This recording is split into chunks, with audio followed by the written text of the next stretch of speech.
John Fling is a delivery man for a Columbia, South Carolina car dealer, and he's got a lot to do today. See, I got notes everywhere that people want you to come by, people, house rent, light bills, medicine. It'll be a busy day. I got a busy day of helping people. For 38 years, John Fling has been a one-man welfare agency, taking care of Columbia's needy.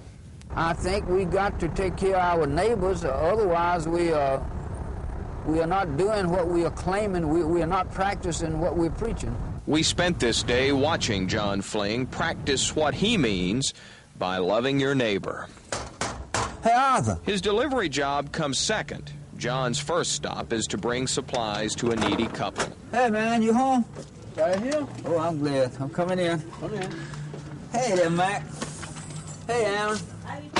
Anna and Arthur Hall are blind. Today, John Fling is bringing food for their seeing eye dog, some money, and shoes. Arthur, feel it in and see if they might fit you. What's this? 10.5. Ooh. Yeah.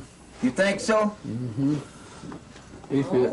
If this world was made up of more John Flings, we'd have a lot less problems, and everybody would be a lot better off. That's John's boss. He provides John a secretary to take calls from the city's needy. I'll tell you what, I'm gonna give you 20, Anna, and you and Arthur split it. Okay. And when he gets a call, John Fling will fling open his wallet without hesitation. He asks nothing in return. Mr. Flynn's what you might want to call a year-round Santa Claus. Okay. $13.75. At this stop, the man known as Year-Round Santa buys $13 worth of coal. Though he does get contributions, John's been known to give away as much as half of his weekly paycheck. I really don't need it myself.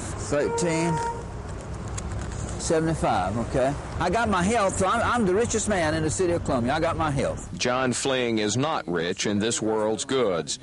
He and his wife live simply in 3 rooms in the downstairs portion of this house. My whole life, I've never had a desire to accumulate anything, and I don't have anything. These clothes belong to Love Chevrolet. A blind man gave me these shoes, and that's the way I live. John grew up poor in a family with 19 children. He only finished the 3rd grade.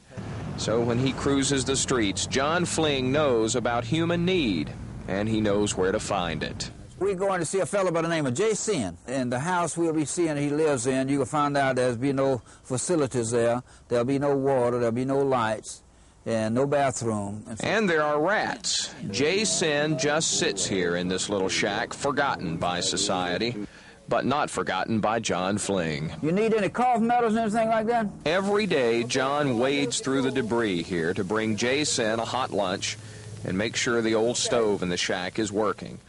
John says it's his obligation. My obligation is to look after my fellow man, love thy neighbor. We watch John Fling look after his fellow man, as he's done every day for the last 38 years.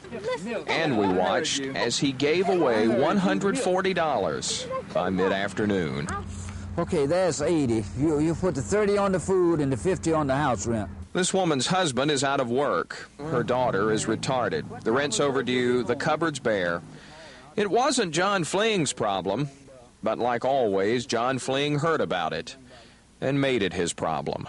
Because if I'm going to claim to be a Christian, and if I bypass all the opportunities that God puts in my path, then he's going to be disappointed. And I don't blame him. Isn't he, Christian?